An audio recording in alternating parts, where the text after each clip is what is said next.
psikologis. Nah, bagaimana dengan kita masuk ke relasi dengan saudara kandung dan urutan kelahirannya? Ternyata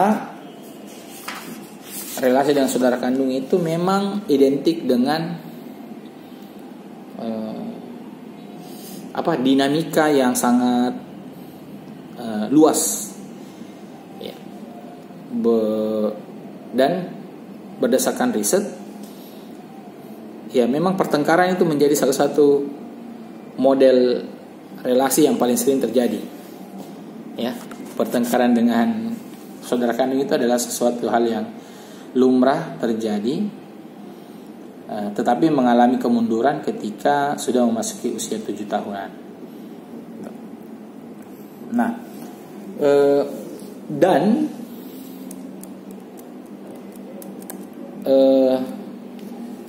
tahun 2007 itu mendeskripsikan 3 karakteristik penting dalam relasi dengan saudara kandung. Pertama itu kualitasnya, ya, kualitas emosi harus bisa diekspresikan. Jadi kualitas emosi dengan saudara kandung itu sangat banyak modelnya, ya. Jadi bisa negatif, bisa positif. Kemudian rasa kekeluargaan, keakraban lewat dinamika tadi itu akan membuat hubungan dengan saudara itu menjadi semakin akrab. Lalu variasi dalam variasi dalam relasi dengan saudara kandung ini sebenarnya berkaitan dengan jumlah saudara kandung yang kita miliki. Karena berbeda modelnya antara yang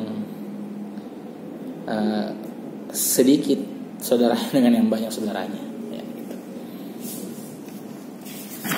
Lalu urutan kelahiran, ternyata penelitian Paulus pada tahun 2008 mengatakan bahwa anak pertama adalah anak yang paling pandai, berhasil dan berhati-hati, sementara adik-adiknya adalah pembangkang, liberal dan mudah setuju. Namun ini sebenarnya masih sangat sedikit yang meneliti tentang kondisi ini. Jadi ini masih menjadi perdebatan. Karena apakah kalau 2 bersaudara, apakah modelnya seperti itu menurut Paulus ini, atau bagaimana kalau 3 bersaudara, 4 bersaudara, 5 bersaudara? Nah, gitu. Yang pasti menurut saya, berdasarkan hasil observasi saya terhadap anak saya sendiri dan anak-anak kakak-kakak saya dan adik saya, pasti terjadi perbedaan yang sangat kontras kepribadian maupun fisik, kecenderungannya untuk mengalami perbedaan yang kontras kepribadian dan fisik di antara saudara kandung itu. Jadi itu salah satu faktor yang menurut saya penting untuk dipahami, bahwa saudara kandung itu cenderung untuk memiliki perbedaan yang sangat mencolok. Karena kan orang tuanya juga ini berasal dari keluarga yang berbeda, jadi menurunkan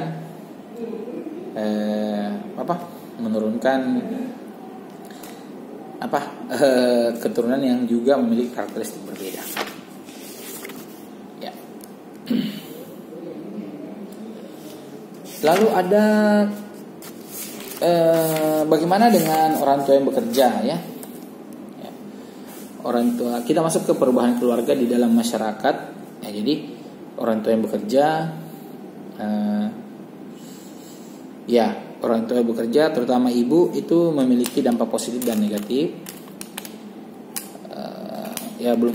Saya belum membaca baik penelitiannya, tapi kalau kita analisis, pasti quality time-nya dengan orang tua itu berkurang. Itu. Terus kalau anak-anak dari keluarga bercerai, persoalannya adalah kalau kita bicara bercerai, kita harus paham dulu konteksnya, kenapa orang tuanya bercerai, dan apakah betul perceraian itu merupakan jalan terbaik dalam menyelesaikan masalah pada orang tua tersebut. Karena bisa saja akan lebih parah ketika orang tuanya tidak bercerai atau sebenarnya masih bisa dipertahankan. Karena banyak juga kasus yang menunjukkan ketika mereka membatalkan perceraian, hidup mereka menjadi lebih baik. Tapi ada juga yang setelah bercerai hidup mereka menjadi lebih baik. Jadi sebenarnya tergantung bagaimana orang tua ini menanggapi perceraian. Yang jelas dalam proses perceraian atau berpisahnya orang tua, anak akan mengalami masalah, kebingungan, tidak mengetahui apa yang terjadi, tidak memahami apa yang terjadi, dan biasanya berakibat pada proses pengasuhan. Ya. Berikutnya status sosial ekonomi. Nah, ini ada dua karakter yang dibedakan. Status sosial ekonomi yang lebih rendah itu cenderung peduli pada konformitas anak. Orang tua memiliki otoritas terhadap anak. Hukumannya cenderung fisik. Biasanya modelnya itu langsung perintah tanpa perlu ada diskusi dengan orang tua. Sementara kebalikannya dengan orang tua yang memiliki status sosial ekonomi yang tinggi, itu lebih peduli dalam inisiatif dan menunda kepuasan, serta menciptakan atmosfer rumah yang tidak otoriter, ya, lebih ke demokratis. Oke, pembahasan selanjutnya berkaitan dengan relasi dengan teman sebaya. Fungsi dari kelompok teman sebaya itu menyediakan informasi dan perbandingan, ya, dengan kondisi di luar keluarga mereka sendiri. Dan teman sebaya itu penting sekali untuk perkembangan sosial pada anak. Ya, pastilah, namanya teman itu sangat penting. Mungkin sependiamnya Anda, pasti Anda punya paling tidak satu atau dua teman.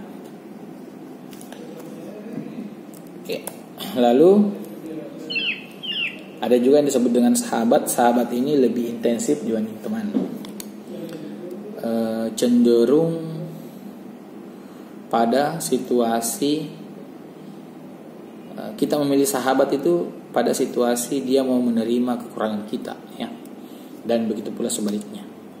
Itu adalah contoh sahabat yang kemungkinan besar akan bertahan lama, karena tidak banyak juga, tidak sedikit juga yang sahabat kemudian berpisah, karena ternyata mereka mengalami perbedaan prinsip yang signifikan, ya, yang penting dalam kehidupan mereka sehingga harus berpisah. Oke.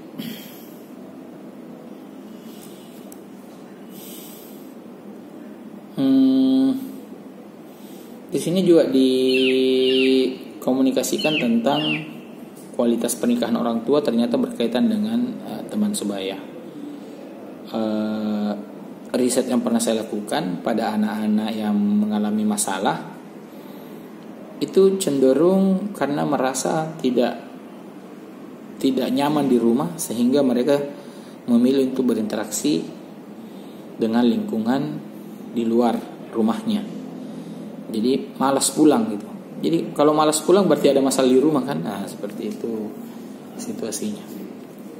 Jadi kualitas pernikahan juga sangat signifikan atau sangat penting pada perkembangan sosio-emosional anak.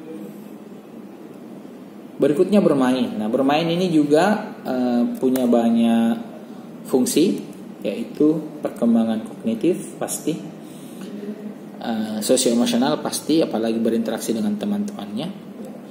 Terus berkaitan dengan mengatasi kecemasan dan konflik-konflik, ya. Ya pasti kalau bermain kan itu ada kecemasan, apalagi yang sifatnya kompetitif, kecemasan untuk kalah, bagaimana mengatasi rasa kalah itu. Dan bagaimana kalau ada pertentangan dengan orang lain. Oke. Terus ada beberapa tipe permainan praktis itu yang melibatkan pengulangan perilaku. Seperti apa ya? Main kelereng kayak. Ya, main kelereng itu kan perilakunya berulang-ulang. Terus permainan simbolik, ya ini biasanya bermain peran ya. Kamu jadi siapa, saya jadi siapa gitu. Mereka senang itu. Lalu permainan sosial melibatkan interaksi sosial dengan kawan sebaya seperti yang pakai kelompok-kelompok, itu biasanya mereka main. Terus konstruktif ini yang membangun ya, seperti main Lego, bongkar pasang, terus main menyusun kartu ya. Biasanya ini juga melatih kreativitas anak, ide-ide. Terus yang terakhir adalah games ya. Games ini ya yang sekarang populer di TikTok, banyak games unik ya. Itu. Lalu televisi. Nah, terakhir ini tentang televisi. Jadi banyak riset yang menunjukkan pengaruh televisi itu cukup besar terhadap perilaku anak. Apalagi tayangan televisi kan sangat mudah diakses. Jamnya juga kadang tidak diatur. Namun menurut saya yang lebih parah ini sekarang adalah smartphone. Lebih berat tantangannya. Karena aksesnya bisa per orang. Anak-anak juga difasilitasi. Pengawasannya sulit. Dan pengembang aplikasinya seperti YouTube, TikTok dan lain-lain itu filternya ya kurang kuat gitu. Dan memang kayak seperti YouTube dan TikTok itu kan harusnya 18 tahun ke atas. Sayangnya rata-rata itu diakali supaya anaknya bisa nonton. Karena orang tua juga merasa nyaman dengan situasi ini ketika anaknya sibuk dengan smartphone, maka orang tuanya juga punya waktu untuk dirinya sendiri. Namun, ya ini yang bahaya karena banyak orang tua yang sudah menurut saya kebablasan, menganggap anak ketika tidak merespon atau anak ketika diam, diberi YouTube dan diam, itu tandanya dia baik-baik saja. Padahal ini belum ada sih penelitiannya, tapi jika itu dilakukan secara terus-menerus dan berulang, menurut saya itu memiliki resiko yang cukup berbahaya pada peningkatan atau pada perkembangan emosional anak. Oke. Saya kira itu saja materi kita hari ini. Ada beberapa pertanyaan yang saya ingin tanyakan. Nanti silakan Anda koordinasi dengan ketua atau koordinator kelas. Nanti tugasnya akan saya kirim ke sana dan dikumpulkan ke koordinator kelas. Saya kira cukup penjelasan saya hari ini. Terima kasih banyak. Jangan lupa komen, like. Terima kasih banyak. Saya tutup dengan ucapan alhamdulillahirabbil alamin. Assalamualaikum warahmatullahi wabarakatuh.